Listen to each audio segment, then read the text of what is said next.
push me, and then just hurt me, till I can get my satisfaction. Satisfaction.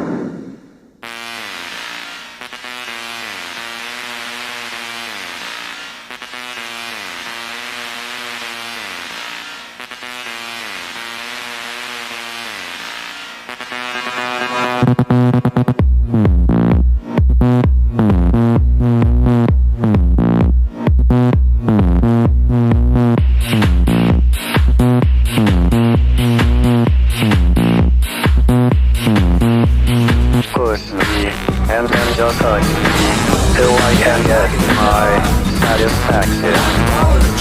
Push me, and then just hurt me, till I can get my satisfaction.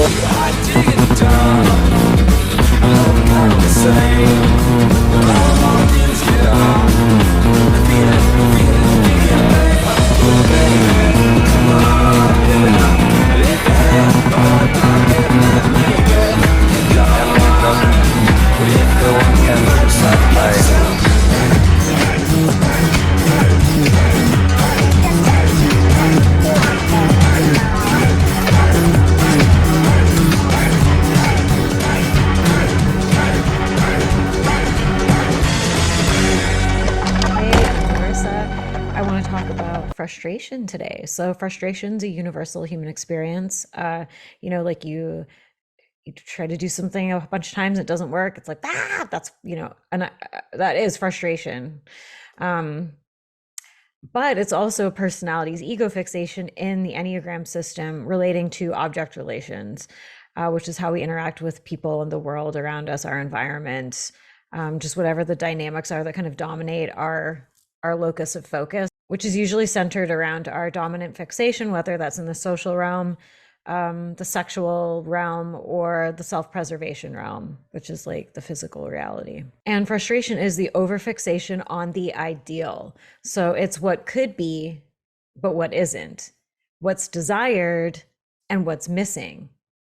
And frustration types, so that's Enneagram 1, 4, or 7, can go hard in one direction and then hard in the other direction. So they have this ideal, they're fixated on it. I want it. This is amazing. This is going to fix everything. This is going to change my life. Gotta get it.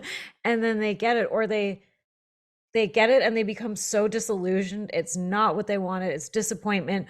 Or they get it, but it's almost like they go into like a kind of cognitive dissonance of like, satisfaction. What's the state? This isn't my comfort zone. What the fuck is satisfaction? What do you mean I can just be content? What do you mean I can just not be frustrated? And then they might sabotage it by accident, or there might become a new frustration object, because frustration types are constantly running this frustration engine inside of them. They become fixated on what's wrong, what's missing, the disappointment, the despair, the lament, if you got what you wanted and now you don't have it anymore. The constant fixation, it's lack, what isn't, what I want, but I can't have, what I want, but I'm trying to get, what I'm trying to get, but I don't currently have. What I know would be perfect, but isn't at this time. The fixation on what can be altered, beautified, made more interesting, more personal, more perfect, more specific. Frustration is essentially being in a constant state of without instead of with. It is a version of scarcity. It is lack instead of abundance. Even though a 7 is associated with the abundance type, the Enneagram freedom type, it is still in a state of lack because it's the frustration. There's always something not quite right. It's not good enough. It's not enough. In general, I want more.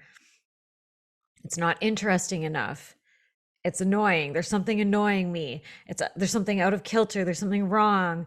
It's not perfect. It's not interesting. It's boring. It's common. It's ordinary. It's messy. It's shallow. I'm kind of intermingling words here for all three of the frustration types, but you get the picture. The pursuit of experiencing satisfaction is what they're doing, not achieving satisfaction itself. And once they do achieve satisfaction, it's often short-lived or disappointing, like I said. And the cycle repeats itself. And then And they may even become somewhat conscious of these patterns, like, but not really knowing what they're doing. And then they might find themselves edging. So it's like if they start feeling like they're close to that moment, knowing that idealization, that fucking fruition, that culmination, that moment of perfection. It's like that moment in Black Swan, if you've ever seen it. That is like a perfect encapsulation of frustration, especially probably through the one lens. But it's one of my favorite movies. She's seeking this ultimate perfect moment within herself and within like her reality as this ballerina in this Swan Lake production, where she just achieves this moment of pure, unadulterated perfection. And she dies for it, or they insinuate that she might die, or she's severely injured for it, when she falls backwards knowing that she had the most perfect performance. I'm getting chills. And she falls backwards, and it's like she's bleeding everywhere, but because she had to like ruin her fucking life and her body and herself and her destroy her relationships in order to achieve that. And I feel like that truly encapsulates the frustration pain. That was perfect. Because once you get that moment, it's over. It's over. And then you have to start again, because that's what your personality is doing, unless, you know, you're like consciously working on yourself. And in which case you will notice these patterns emerge in various places in your life. But what can happen is that when you become aware that that moment's going to fade, you almost don't want to experience it again, because the loss of that actualized idealization is so painful that it's like, I don't want to experience it because the heartbreak is too much. So, or like just the pain is so much that you almost might edge. That might be creatively edging, like you don't finish a project. I mean, people don't finish shit for a multitude of reasons across all the different Enneagram types. But with frustration, it can be like, if you're getting close to finishing it, it's like, then it's going to be over. It's not, you're not going to be able to experience it anymore. That juice that you're getting from the peach, you're gonna have to find a whole nother peach. You're gonna have to start again. And you finish that project, and then you realize it wasn't actually as good as you thought it was. It's disappointing. You get that high and then disappointment.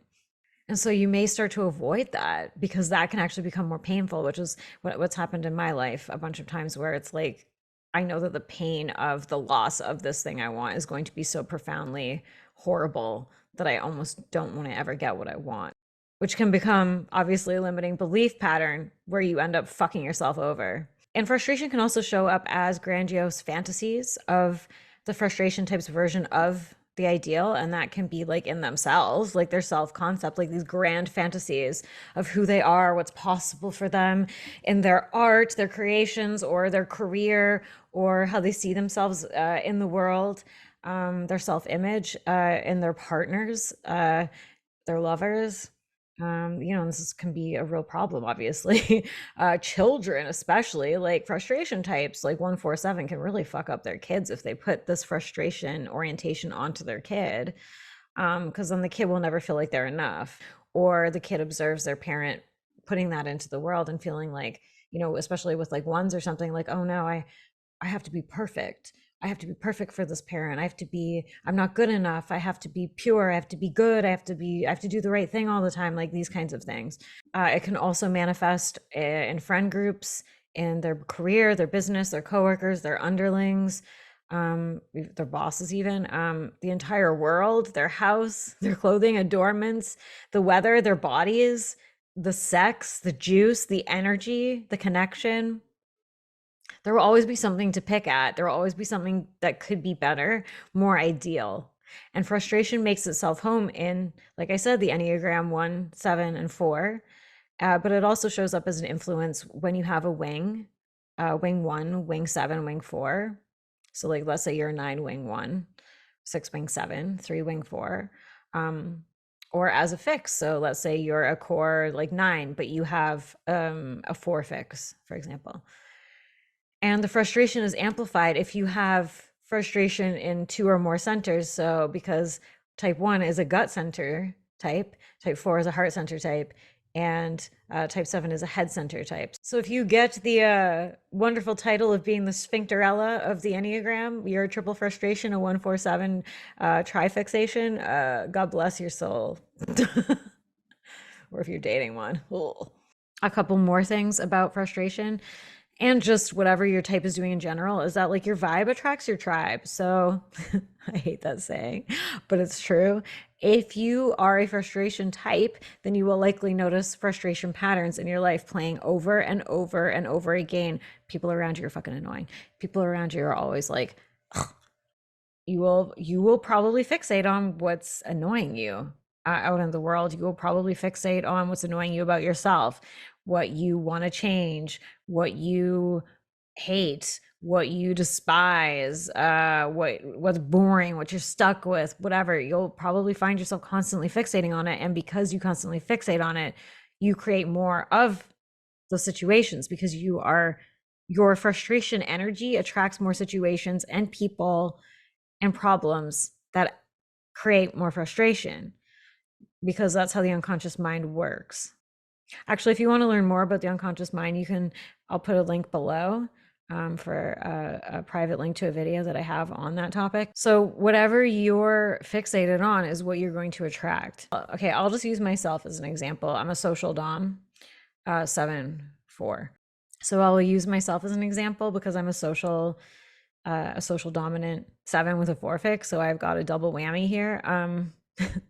And how a pattern that has shown up for me many times over the years, since as far back as I can remember, is that I will idealize social situations where they're centered around my interests, and I'm around fabulous, interesting, fascinating, unique people, and I will find a few of them and then inevitably set my social situation on fire, because it never stays satisfying. Or I actually had moved to a city that I liked living in, where I was surrounded by creative people, and I literally felt truly alive for the first time in my life, where I was surrounded by people who actually inspired me. Like, I don't think I've ever felt so creatively alive or socially activated or just turned on about life and ever. And I watched myself set it on fire in slow motion. It was like, I didn't know anything about the Enneagram or the unconscious mind at this time, but I was watching myself. I was like, what am I doing?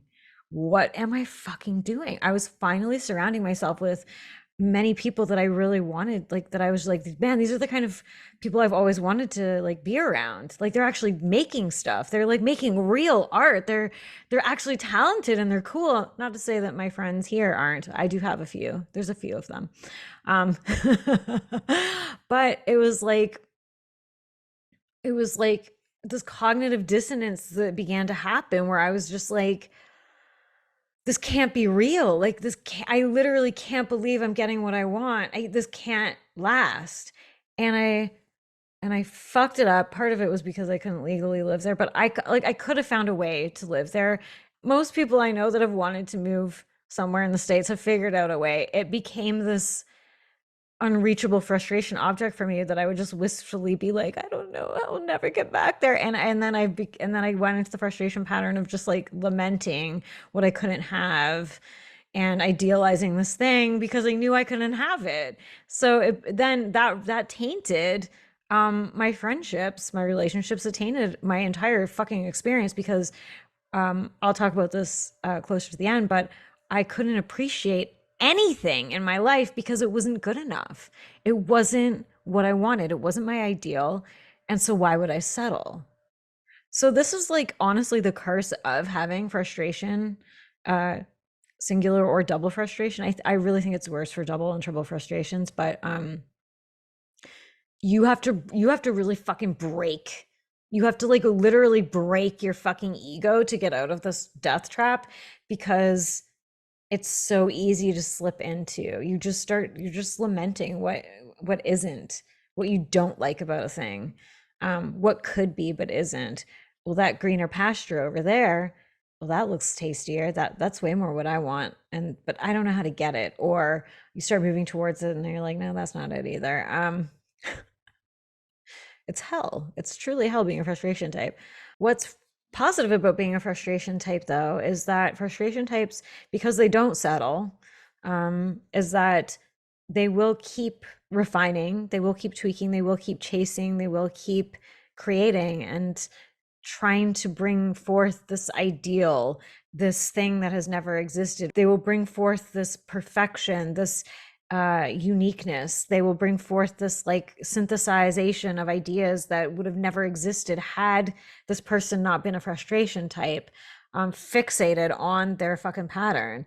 Because grand things require obsession. At least that's my belief.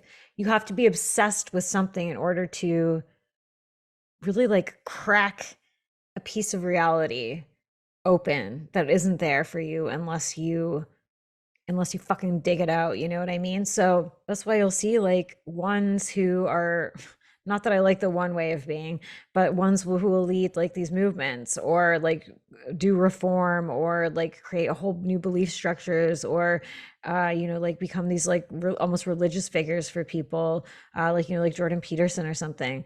And then sevens, it's like sevens are inventive, they're innovative, they come up with these whole new things that like other people aren't even thinking about because they literally can't sit with what is. So their mind is just autopilot going like, what about that? What about that? What about that? What about that? What about that? What about oh, blah, blah, blah, blah. And then it's like, wait, where the fuck did that even come from? That was a crazy idea. And then fours, well, what if fours contribute? What if fours even contribute? I really don't know. I imagine if they keep actualizing, then they can create something also totally interesting and deep and something that really speaks to a part of the self that people don't want to look at or they don't see about themselves, but they see it reflected in a four creation. Usually fours are creatively orientated or towards like philosophical or trying to find like some kind of deeper truth, not the sixth truth, not the truth, but the truth. You know what I mean? So then they bring forth these insights, or like they can tap into something that other people don't want to look at or see, like for example Bob Dylan.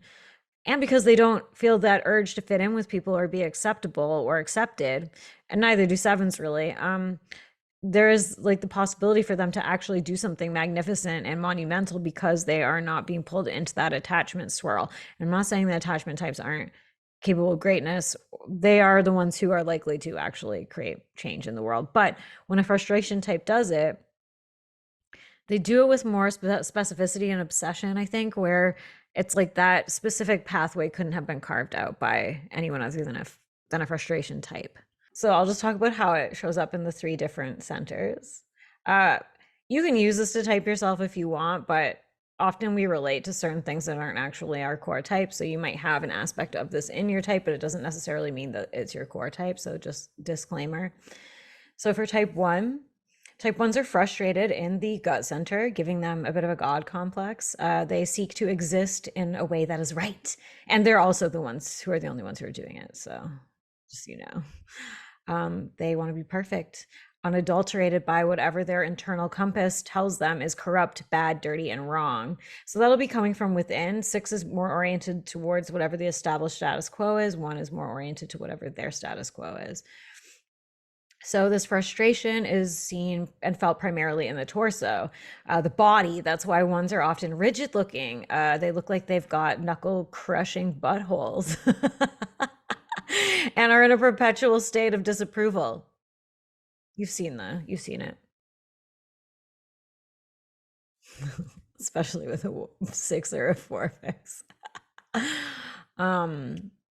They're constantly churning the need to perfect, to do, to clean, to whittle, to wipe, to purify, to burn, to pick. And that oozes out of their very being. Like our types literally show up in our energy. They show up in our vibe. And your vibe attracts your tribe. So if you're a frustration type, this is a little extra juicy piece for you. If you're a frustration type, you are literally attracting things that frustrate you. So if you hate your fucking life, you are co-creating that. Ones have incredibly high standards, which can be centered around efficiency, competency, what's right, pure, perfect, good. It can be like a clean aesthetic or look, properness, manners, blah, blah, blah. Their frustration object is usually something that they need to fix, perfect, eradicate, correct.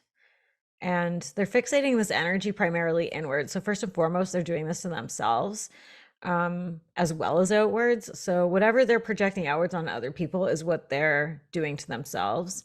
Because they can often be seen as super critical by other people, especially if they have a 6 fix, because that creates like an ultra picky, nitpicky, follow the rules, you're not doing it right kind of orientation.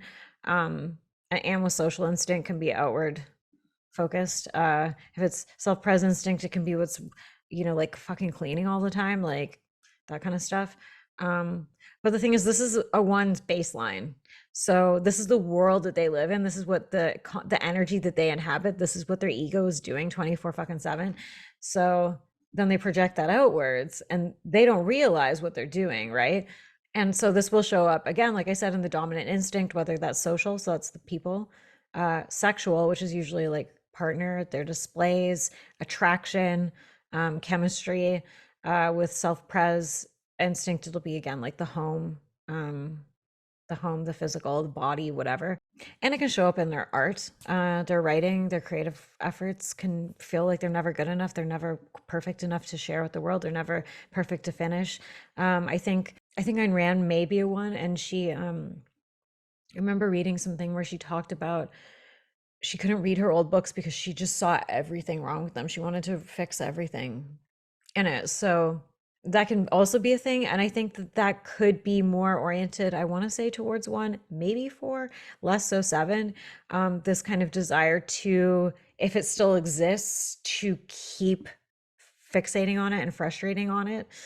Having said that, if they keep trying to fix something and they keep going back to the trough, to their frustration object, I can fix it, I can fix you, I can correct it, I can perfect it, whatever this person, situation, environment, they may end up eventually just moving on. They may pick a new frustration object that is actually less frustrating because they know they're never going to get that sweet satisfaction. They're never going to get that hit. But again, like I said, like even if they move on from something, they're probably still going to see what they could have done differently. They could have done X, Y, Z, how they could still improve it. For fours are frustrated in the heart center, meaning the image that they're projecting from inside of themselves is constantly at odds with the world around it. They're out of congruence with their environment, people, etc. And this cannot be fixed. And they don't want it to be fixed either. Like they don't want it to work. They don't want you to relate. All right. So they're both frustrated by this and they're fed by it because it tells their ego, like, you're different. You're special. No one gets you. If they get what they want, they'll find a way to ruin it because getting it might signal to the ego that they're now part of that shallow, shiny, fake reality. And this is not to be confused with 6, Enneagram 6's griping, which is more associated with outsourcing their power or being angry at some kind of authority figure system where they've been victimized. And not that 4s can't do the self-victimizing thing because they can, but 6 is often like oriented just towards like the bad man, the authority figure. They broke a rule. They did something naughty. 4s are going to take it way more personal. And it could be like just some like fucking little micro grievance that they've blown wildly out of proportion because it offended their image center. 4s are positively identified with negativity. So that means that like if they're like telling you some kind of like, oh, they don't want you to be, and this is again where they overlap with 6s, where it's like they don't want you to fix their problem. 6s more want to be validated with this. A 4 doesn't want to be validated, all right? Like they're just, it's like a performance that they're engaging in, and you're just supposed to bear witness to how special they are and how tragic they are. And that is like perceived outside of them as negative, but inside of them, it's not negative. They're not being negative. They're just doing their type. That's like a judgment that's cast on the 4 or the 4 fix by the outside world. So, and again, like being different in a way that is not relatable or accessible can seem from the outside like someone who won't play ball. They're being negative just for negativity's sake. They're being just moody to be moody. They're hateful just to be hateful, which is, I mean, not untrue, but they're doing their type. So it's not like a thing to fix, like, unless they want a path to growth, like that's not your, like saying to them, like, look on the bright side is not going to help them. It's going to just make them even more disgusted with you and see how different they are from you. And you just become like a You just become another discarded frustration object. You just become another. And if you are, in a relationship with them, that might bring out some frustration cycle with them. Fours also like to think of themselves as like deep poets or lone wolves. They're separate, they're superior, but they're also inferior. But they're not inferior to you, just as an FYI. That's more 906 territory. They're tragic and fascinating. According to them, they don't suffer like sixes or nines, just so you know. Their concerns are not relatable and you wouldn't understand. They're not inviting you to understand either. That's attachment territory. If you did get a whiff of the depth of their frustration and you did get it and you related to it, it would mean that frustration object, that fixation, is now cheap, common, not good enough for the four to ruminate and fixate and chew on. And it will either be discarded or further personalized and transformed to feel like it's more personal and specific to them. It's their special thing. You don't actually relate to it, okay? You're not having the same experience as me. It's not special when it's everybody else's thing. Patooey. And again, this is not to be confused with the 6 urge to be like an emo shit poster edgelord with eyeliner and black hair. That's not different. That's the subculture, just as an FYI. And yes, I'm aware that I am caricaturizing the types, but this is just so that you actually like understand what is actually going on in the type. So it won't look like this ridiculous caricature like out in the world, but you will still see it. You'll still see like a subtler version of what I'm describing. So the 4's frustrated, separated self-concept oozes dramatically and broodingly out of their countenance, their faces, their visage, the window to their soul.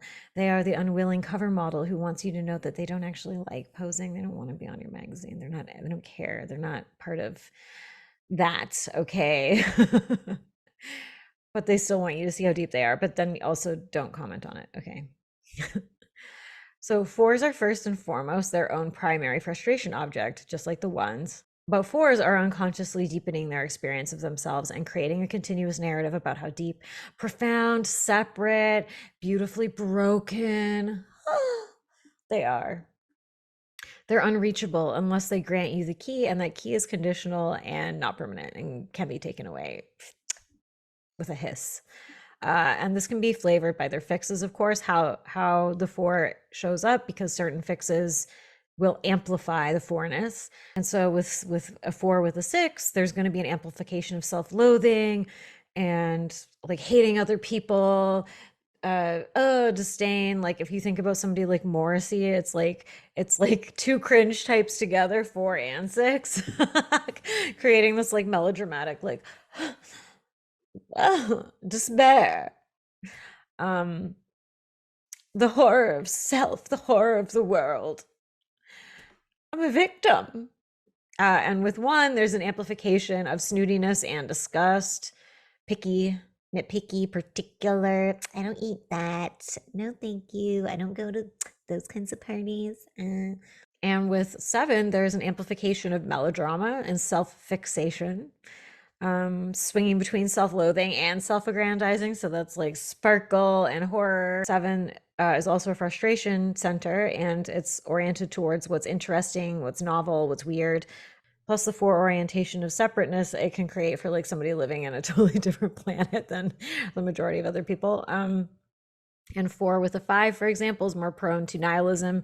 It's more like reactive, like active nihilism, not to be confused with 9s like apathy, or numbing out of the world because they're just like, sucks. So this frustration will also show up in relationships, objects, art, their environment, what they seek to make more deep, meaningful, mysterious, and personal to their specific tastes and internal narratives of who they are and their significance. And it will be more noticeable in their dominant instinct, whether that's social, sexual, or self-preservation, just like the other types. And yes, that can mean trying to impose their frustration narrative and ideals onto someone they're in a relationship with to personalize them to their own desires, unconsciously trying to push them into being or gaslight themselves into thinking that they're more deep or unique or interesting than they actually are, like trying to force them to be that way, or that their connection is somehow special and beyond the realm of mere mortals. And when something feels like less than special or different to the 4, it can become devalued in the 4's eyes it's not really me.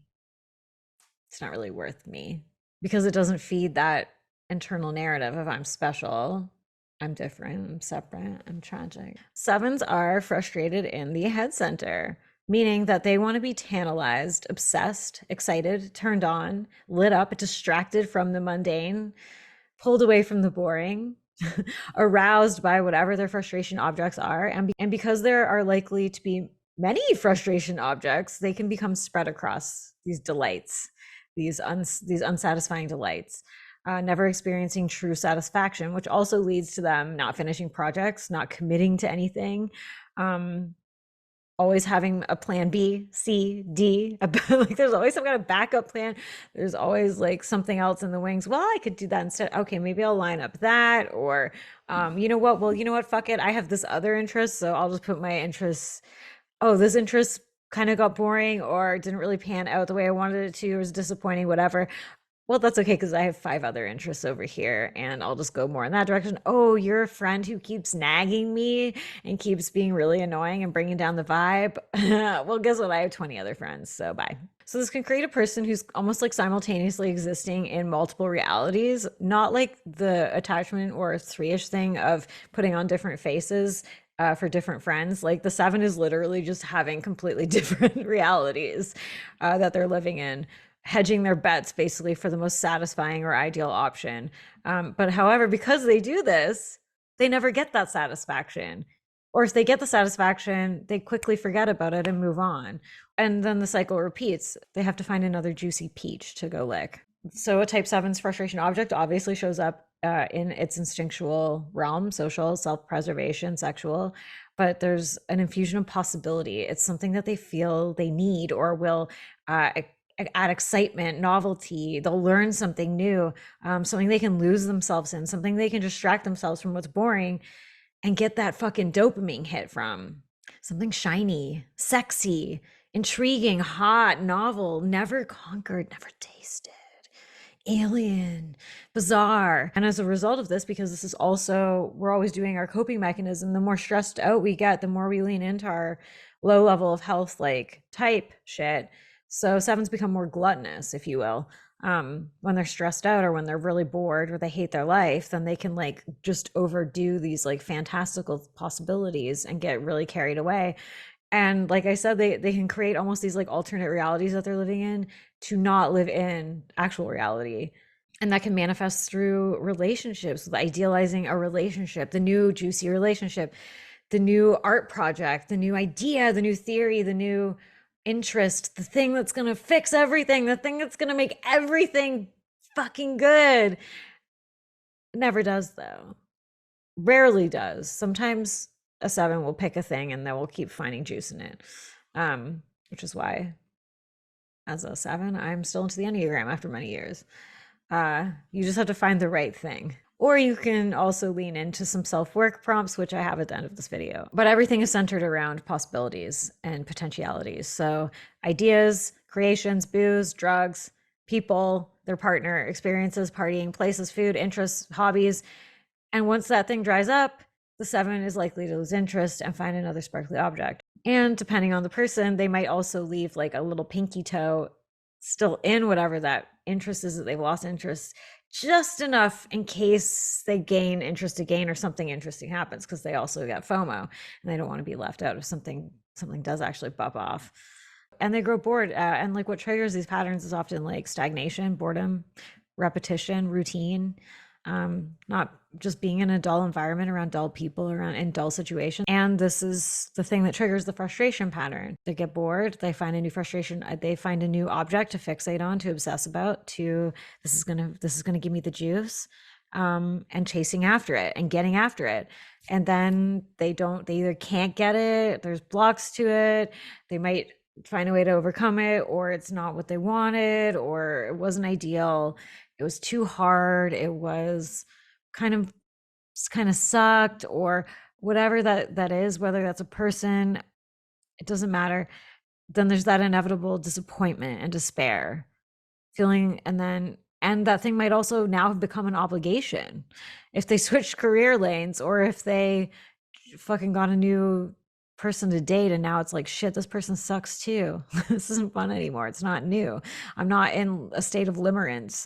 This person's actually quite boring, and all they want to do is talk about the stock market and like cook eggs or something. I don't know. And this pattern can also show up when shit gets real. If like you have a like someone in your life who's really depressed or unwell, or you have to work more hours at your job, where um or you just feel like you're having like that possibility sucked out of you, then you seek to get it in these kind of like sometimes self-destructive ways, through like hedonism, like drinking, drugs, fucking, partying, just completely just putting all of your free time and attention on some kind of interest so that you don't have to be present in the other boring stuff. So that's why you'll often see sevens who have like a million interests, or that jump around a lot, and the jack of all trades thing. I mean, it's also like there's also a benefit to being like this, because you can also become like a renaissance man or woman, where you synthesize all of these different areas that you have interests in and become like this fucking totally original thing in the world, where it all kind of comes together to create this magic, if you will, and then you're spreading the seven possibilities everywhere. But doesn't always work out that way. So what is one to do when they're a frustration type, if you want to break out of these patterns that you keep finding yourself in, or you just are not happy with your life, right? I do feel like as a double frustration type, there's a brat energy inside of me. There's like this kind of temper tantrum energy of, why can't I have what I want? And it's, why can't I be satisfied? Why? And the trick with that is, this is what I've had to go through with my own self, is you're choosing not to be satisfied. You are choosing to be without instead of with. So the trick for frustration types is to be with. It is to be grateful and appreciative for what you already have, who you already are, what you're already capable of, what others are capable of, your situation, your environment, the people around you, your partner. So if you want to take some nice deep breaths with me, hand over heart and belly, and just drop into your full body, like feeling it from your toes, your hands, your legs, your chest, your torso, your guts, your heart, your face, your head, your eyes, your shoulders, your neck, your back, your butt, all of it, your knees, and just drop into it and breathe into like the you can close your eyes if you want or keep them open, but think about like, what if you were deeply grateful for what you have, and start thinking about what you are grateful for in your life or about yourself. And you might have to start small. It might be something like, well, I'm grateful that I'm not totally disgusting. I might be grateful that I'm creative. I might be grateful that I'm whatever you're grateful for. What am I grateful for about my environment, my situation, my person, or my friends, my relationships? Experiencing presence without conditions on it, without saying, yeah, okay, but let the butts dissolve, let the butts fall to the floor, let the butts hit the floor. Nice deep breaths. What if you were just grateful for everything exactly as it is?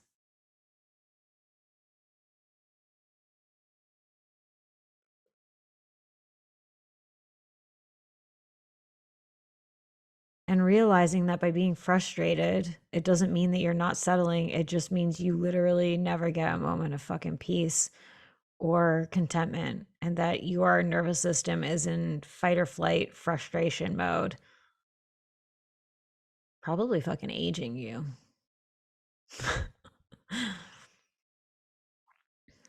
Maybe that's just a seven concern. And realizing that being appreciative and grateful and allowing that to flow through you actually attracts more of what you do want. when you are in a state of appreciation and abundance and gratitude, you don't have to search. You don't have to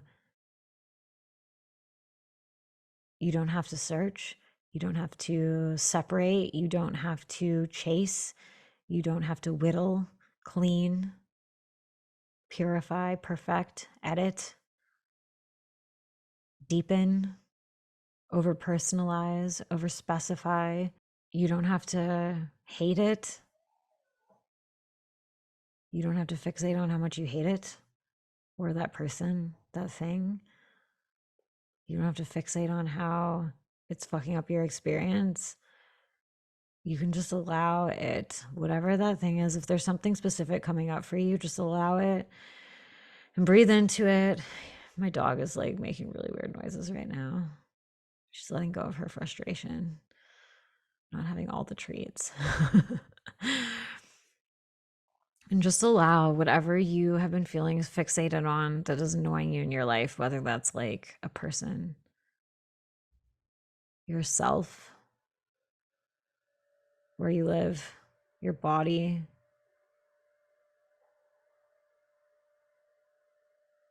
whatever it is. I just want you to allow it. Open yourself up to do this even as an experiment. If you're like, I don't want to appreciate or be grateful for this fucking rotten ass thing. I get it. And you might have to come back to this and try it again, but literally this is the only way for you to break your patterns on a core soul level, is that you have to appreciate and allow. So first of all, allow the frustration. Okay, it's there. And now just completely drop into it. Feel it go through your body, the frustration. It's just there. You accept it. There's no judgment. It's just there. It is what it is. There's frustration. And breathe into that. And now allow gratitude and presence and appreciation for that exact thing. Breathing into that and push. With each breath in, you are amplifying gratitude and appreciation. And with each breath out, you are releasing the need to be frustrated. And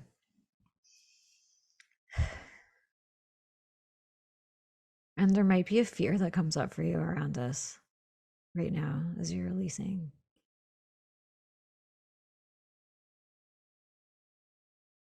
But if I stop being frustrated, if I stop hating, if I stop being mad, if I stop trying to change this thing, everything will fall to shit. I won't exist. Everything will die. It will be the worst. Like, or I will be swallowed up by the mundane fucking zombies, or I'll be bored and then I'll die, or I'll run out of options. I'll run out of possibilities. I'll be boring. I'll be imperfect. I won't be good enough. It won't be enough. It's scary. Just allow. The crazy lady on the internet is just telling you to just trust and allow and just dissolve yourself into appreciation, gratitude, fucking acceptance, and even love for whatever that frustration object is for you, or multiple ones, but you might want to focus on one or multiple ones at once. And just breathe into that right now for 30 seconds. And whatever that fear is, face it, see it, allow it to rise up, and just appreciate it and love it and accept it anyways.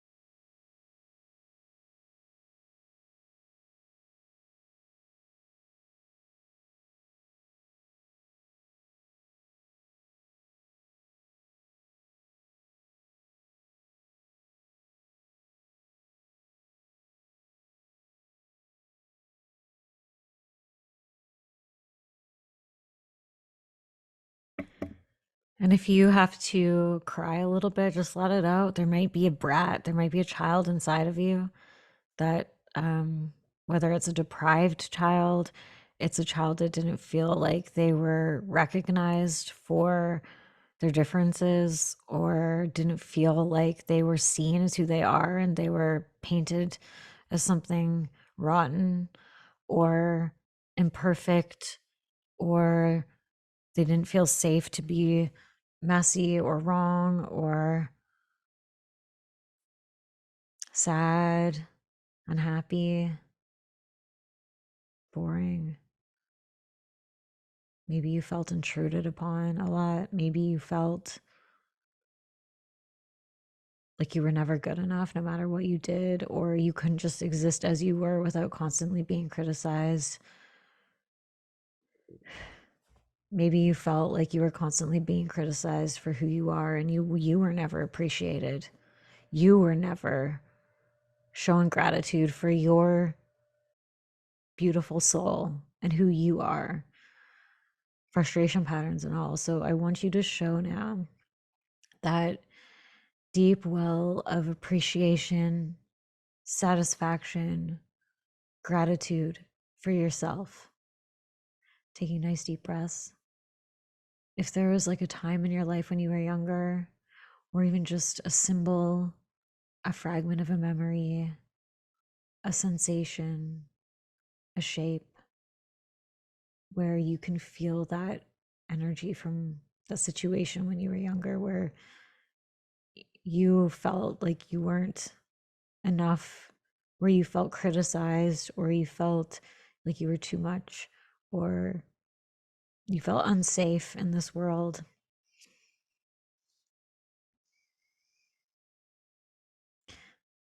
Or you felt like there was something wrong with you, you were different, and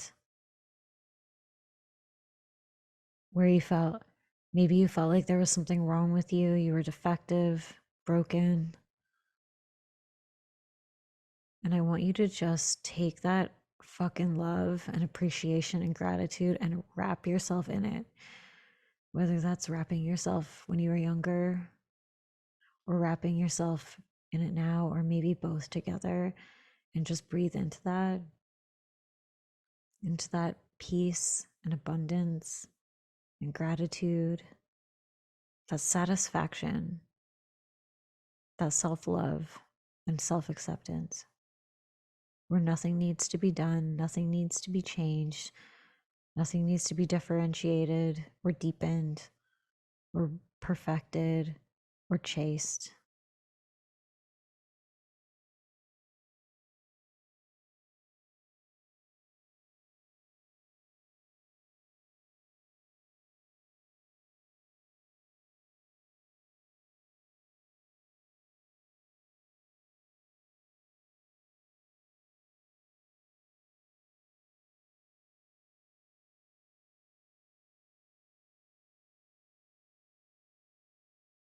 And from this energy of gratitude and appreciation and self love and self acceptance, you actually can create the ideal. You don't have to actively, frustratedly assert this way of doing things on yourself or others or the world. Because when you appreciate and you are in a state of gratitude, you attract more of that. You attract other people's gratitude. You attract self gratitude. You attract situations in which you are grateful because you're no longer resisting it with frustration.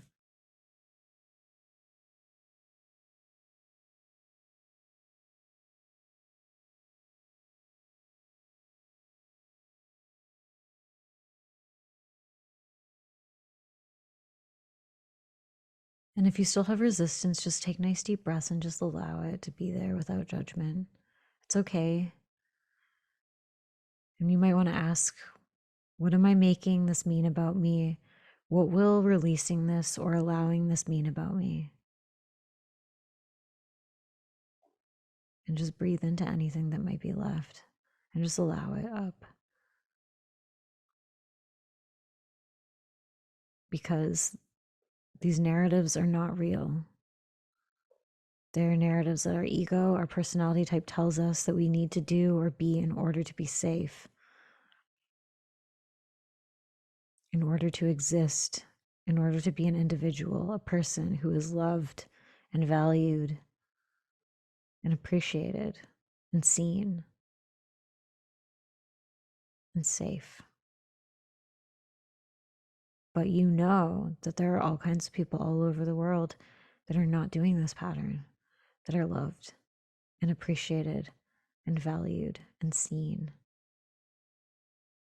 And just breathe into that knowing. And you don't have to change overnight. This is just to bring your awareness to the fact that these frustration patterns are not you as a person. They are your ego, your personality type doing a coping mechanism. And that you get to have what you want. You get to be satisfied if you choose to be satisfied. And it might feel impossible. It might feel like a lie at first. That's what always happens with the ego. I don't get to be happy. I don't get to be satisfied. I don't get to have what I want. I don't get to slow down.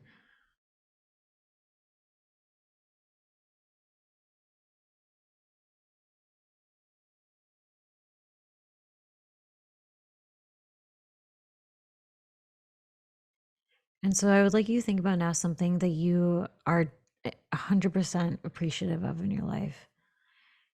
And you can picture it. Take a nice deep breaths, picture that thing, that person, that piece of art, that project, that whatever that thing is. And see how that makes you feel. And if there's nothing, then think of the thing that you are appreciative for in the future, that you know is coming to you and is destined for you, and show that appreciation now. And allow that abundance and appreciation to fill your whole being, your whole body.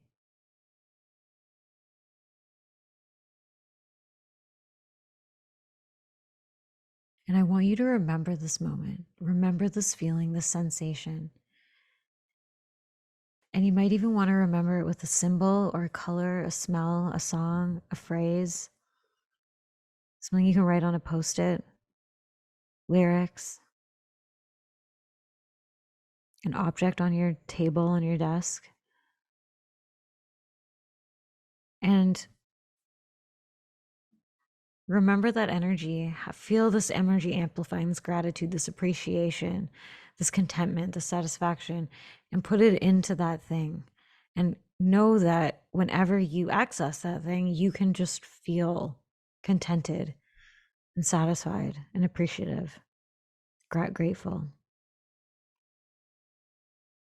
Nice deep breath.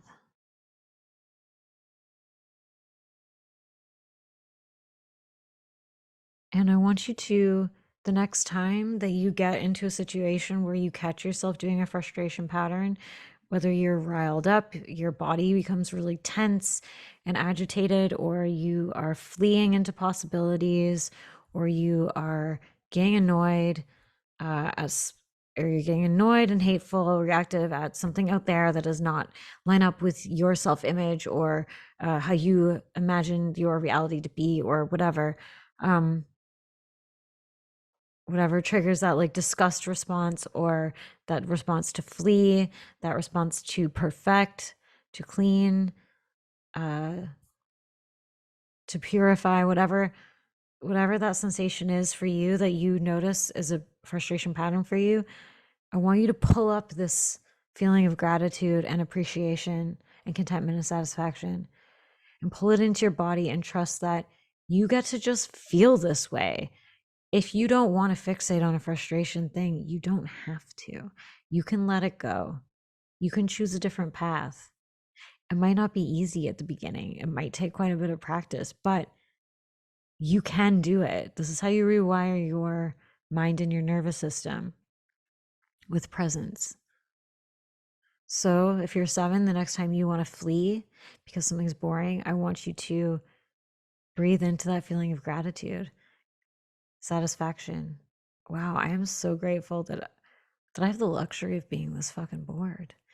You know what? Boredom feels alive to me right now.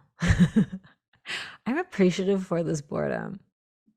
And if you're a one, that might show up like something being wrong, something being off, something that needs to be corrected. And instead of like moving into action, doing something about that, just sit back and appreciate, wow, look, this fucking thing exists. What if I just let it exist? What if I just appreciated this broken, monstrous abomination, whatever it is, for you, this crummy counter. I don't know. And just like send it love and acceptance. Like, damn, like look at those crumbs. Damn, those crumbs could feed a mouse family. Oh my God, I love the idea of it. Well, I can already feel the ones repelling this idea. So maybe pick a different analogy. You probably have a better one than I do. That's more three-dimensional. And for fours, you won't relate to whatever I say anyway. So, but it could be like a stab to your image. It could be evidence to the contrary that you are not so special or different or deep. Someone is painting you in a certain light that goes against your image. They're telling you oh, you're so kind, you're so positive, oh, you're so like you're so relatable, instead of just like automatically pushing. Wow, I'm so grateful that despite my Prince of Darkness routine, that someone can lie to themselves so beautifully. I really love that. I appreciate that. Or they can see me so out of congruence with how I see myself. I love that for them. I love that for them. And I love that for me. Because if you truly want to be the deep, profound type, then you're going to have to accept all the parts of yourself, even the unsexy ones, the ones that are mundane or that you just find personally abominable, that you don't have any relation to, that you don't relate to at all. Appreciate that you do a little bit. Appreciate that there's something, if you're triggered by it, there's something there. And what a gift. What a gift to be able to go even deeper into yourself and really appreciate that. Okay. So I hope that this shifted something a little bit for you, frustration types. And for the non-frustration types, I hope that you got like a little sneak peek into what it's like, the hell of being a frustration type. Have a great day.